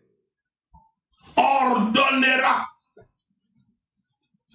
Dans ma version, il est écrit, l'Éternel ordonnera à la bénédiction de te pourchasser jusqu'à ce qu'elle t'atteigne. Voilà quelqu'un qui fuit. Et puis Dieu garant la bénédiction de te pourchasser. J'ai dit, je donne l'ordre à la bénédiction d'être avec toi. Je suis en train de parler à quelqu'un. Je donne l'ordre à la bénédiction d'être avec toi. Le fruit de mes entrailles, mon Sidney Yoboué, est béni. Le fruit de tes entrailles, toi qui me suis, est béni. Et j'ordonne à la bénédiction de te pourchasser. Que cette bénédiction soit avec toi. Tous ceux qui rentrent dans cette alliance, que la bénédiction soit avec vous, maintenant même. Que la bénédiction soit avec toi. C'est un ordre. Exécution avant réclamation. On ne demande pas ton avis, on t'ordonne d'être avec moi. C'est-à-dire que où moi j'arrive, forcer pour moi va sortir. Il faut que ça sorte. Commence à réfléchir comme ça. Commence à penser comme ça. Commence à développer ça. Commence à penser et dire ça. C'est important. Répète après moi, le fruit de mes entrailles est béni. Le fruit de mes entrailles est béni. Dis ça. Bénis tes entrailles. Bénis tes enfants. Bénis ceux qui sont sortis de toi. Quel que soit là où ils sont, quels que soient les problèmes qu'ils vivent, même s'ils sont chez les mamans, toi tu t'es remarié. Même s'ils sont chez les papas, toi tu t'es remarié. Bénis le fruit de tes entrailles. Regardez ma fille Rachel qui est connectée là. Une fois, j'ai lancé un appel d'hôtel. Elle a bâti un hôtel. Quand elle a fini de bâtir l'hôtel, quelques temps après, elle ne comprenait pas ce qui se passe. Elle fait rêve, dans le rêve, elle voit un problème. Le lendemain, elle se réveille. Elle est au Gabon, on l'appelle de Dabou. On dit ton enfant vient de tomber d'un puits. Le miracle qui s'est produit, l'enfant n'a pas pu être noyé. On a ressorti l'enfant du puits. On a le témoignage même jusqu'à présent qui est là. Elle dit, papa, je vais rebâtir un autre hôtel pour mon enfant. Je ne sais pas où ce type d'hôtel est quitté, mais tu es un serviteur de Dieu. L'hôtel bâti avant a anticipé le malheur qui organisait. Le malheur organisé a été anticipé. Si moi je rentre dans ton WhatsApp et je te dis, voici l'instruction que Dieu m'a donnée. Si tu veux, faut pas aimer ma tête. Pardon, faut faire. Faut pas m'apprécier moi, mais faut faire toi. C'est tout ce que je te demande. Moi, faut pas m'aimer, mais aime le message que Dieu a donné. Parce que ça va te préserver de quelque chose. L'Éternel ordonnera, il ordonnera la bénédiction d'être avec toi dans tes greniers et dans toutes tes entreprises. Il te bénira dans le pays que l'Éternel, ton Dieu, te donne. Là où tu es, je déclare que Dieu te donne. Tu seras pour l'Éternel un peuple saint. Voici le problème de Dieu. Nous sommes sanctifiés par le sang de Jésus. Nous sommes sanctifiés par la puissance du sang de Jésus.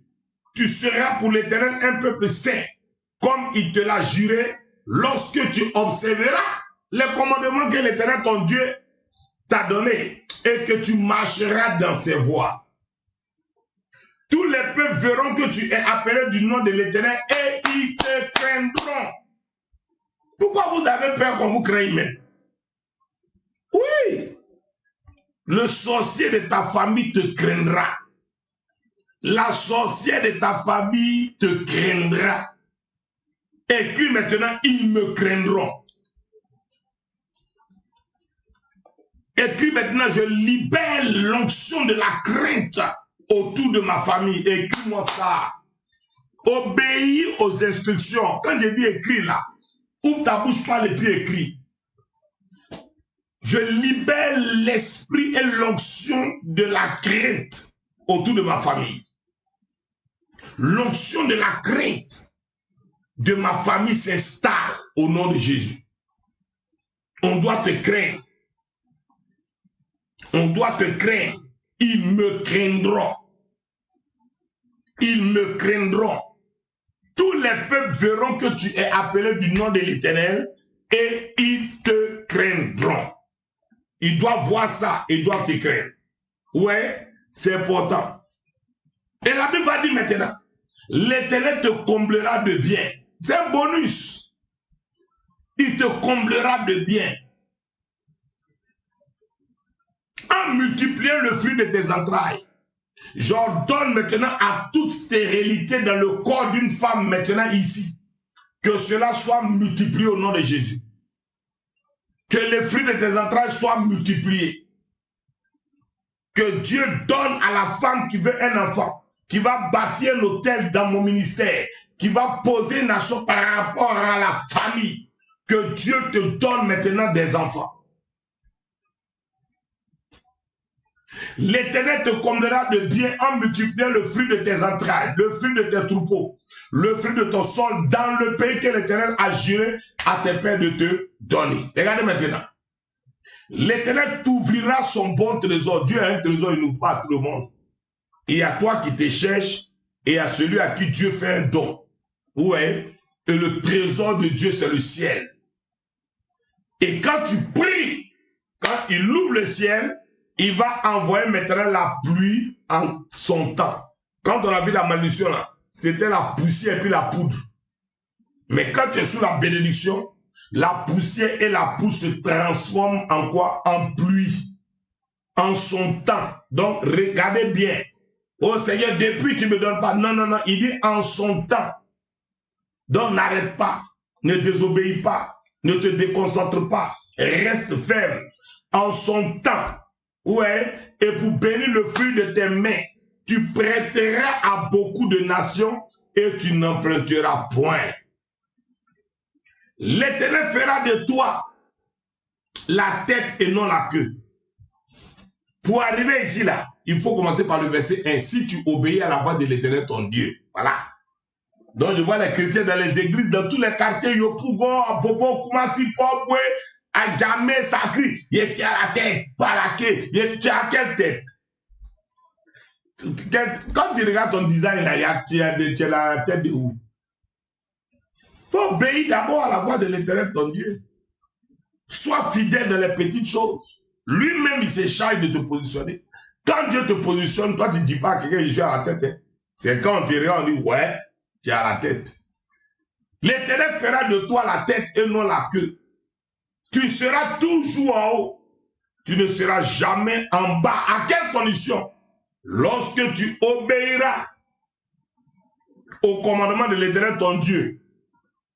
Il n'a pas dit que Dieu te prescrit. Il dit que David te prescrit aujourd'hui. Lorsque tu observeras et les mettras en pratique. Ils ont dit, je suis à la tête, je suis à la tête. Et puis, ils voient les prières des chrétiens là. Je suis à la tête, par la queue. Je suis premier, pas dernier. Maintenant, je déclare, des ennemis viennent vers moi par un seul chemin. Et puis, il finit ça, il va allumer Marlboro.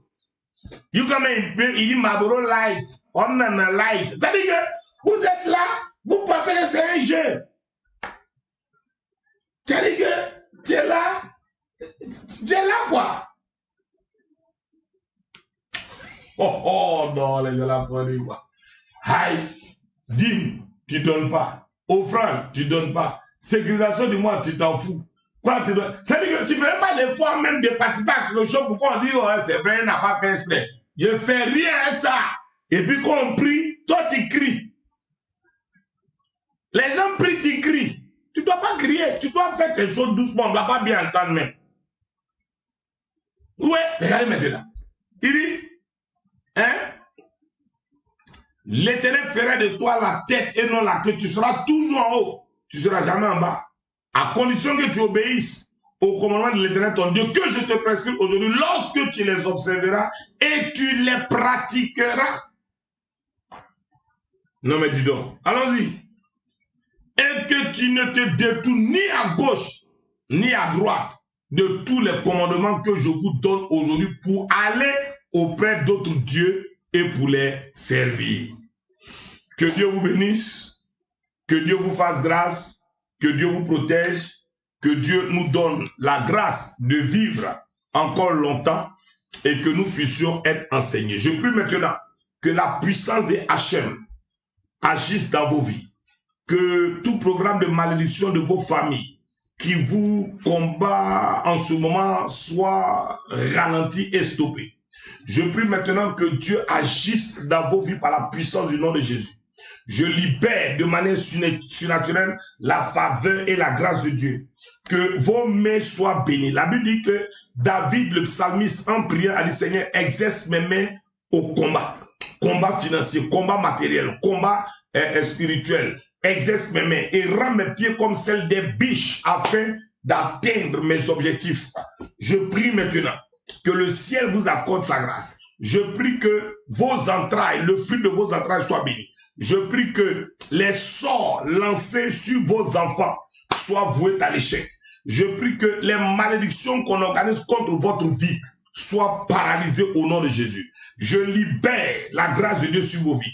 Je dis maintenant à tous ceux qui sont connectés, n'oubliez pas, nous sommes en train de bâtir l'hôtel de famille. Écrivez les éléments que j'ai eu à dire hier. Écrivez les éléments que j'ai eu à dire hier.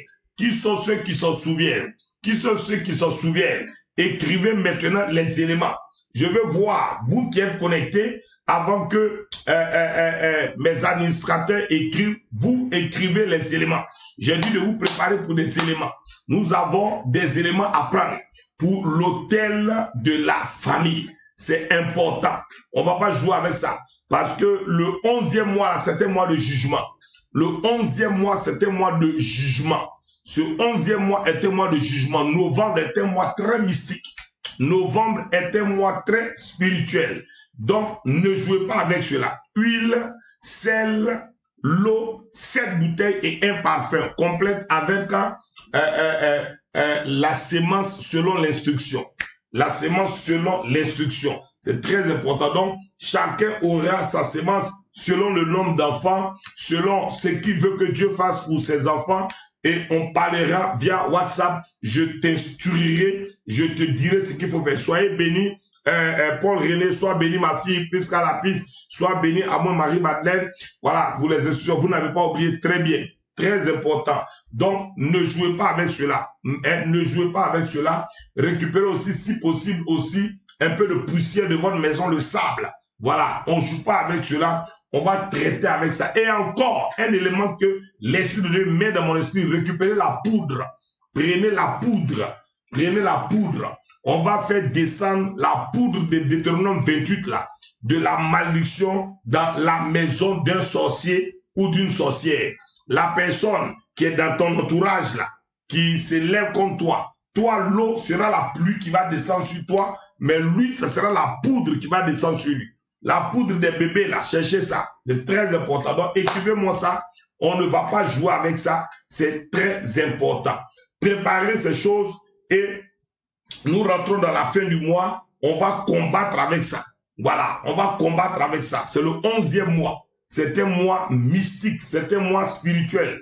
Le chiffre 11 là, n'oubliez pas, il y a eu des choses très dangereuses que je vais vous montrer et vous allez comprendre. Les 11 versets bibliques que vous allez utiliser pour libérer ça dans le camp de vos ennemis. Que Dieu vous bénisse, que Dieu vous fasse grâce, que Dieu vous accorde sa bénédiction et que la grâce du Seigneur soit votre partage. Dans le nom de Jésus-Christ de Nazareth. Paix dans vos maisons, je bénis vos vies, je bénis vos affaires. Juste une chose, soit béni Pierre, soit béni Prisca Lapis, soit béni, voilà les tags, voilà, le tag de bébé, très bien. Voilà, à moi Marie-Madeleine, soit béni, hein, et puis vous tous qui êtes connectés, demain, nous allons voir encore ce que les malédictions créent. Ce que les malédictions créent dans la vie de plusieurs personnes. Et puis, n'oubliez pas, on a toujours vers la fin les déclarations pour briser ces malédictions, les déclarations pour annuler ces malédictions-là. Voilà. Donc, Hélène Chéri, sois bénie, Melticia, sois bénie, Florentine Bokanga, sois bénie, Paul René, sois bénie, voilà, Ange Myriam, sois bénie, faveur et grâce dans vos vies. Vous tous, ciel connectés, que j'ai dit les noms ou pas, soyez bénis. Grâce sur grâce, faveur sur faveur. Demain, on va commencer très tôt, s'il vous plaît. Parce que les gens de France, quand je finis tard comme ça, ils doivent travailler là, il est déjà pratiquement 1 heure là-bas. Je veux vraiment qu'on commence tôt. Donc demain, 19h GMT, je prends la parole, c'est 20h heure de Paris. 19h GMT, 20h heure de Paris. Que Dieu vous bénisse. Dieu vous bénisse. Shalom. Voyez la chanson, ma bénédiction à droite. Ah. Ah. Oui, ma bénédiction à droite, bénédiction à gauche, à droite 2 fois, à droite 3 fois. Vous rappelez, c'est notre ancienne chanson. Ma fille Rose Floris, tu dois être bénie. Ma fille Abigail Esther, je vous cherche. Je vais vous voir dans mon WhatsApp. On doit provoquer vos bénédictions. Voilà, 2024 là, on va se retrouver. Voilà, si vous venez, si je ne viens pas, vous allez venir à moi. L'année prochaine, on se retrouve en Europe là-bas. Forcé, on sera là-bas. J'ai dit forcé, on va faire le programme là-bas. Voilà, demain, 19h. Florentine Bokanga, vous vous rappelez de ma chanson là? Ah, c'est revenu. La chanson sacrée de Daddy. Quand je refais ça, c'est que c'est une autre dimension. Elle est revenue. Je vais remettre mes anciennes chansons là. Que Dieu vous bénisse.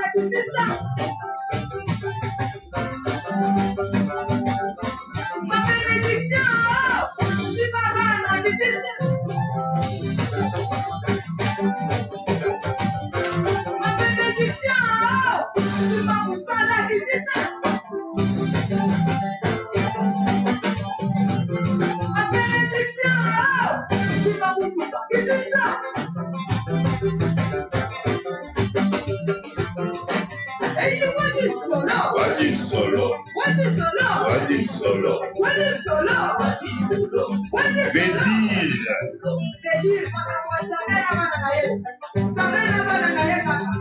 Push it. Push it. Push it.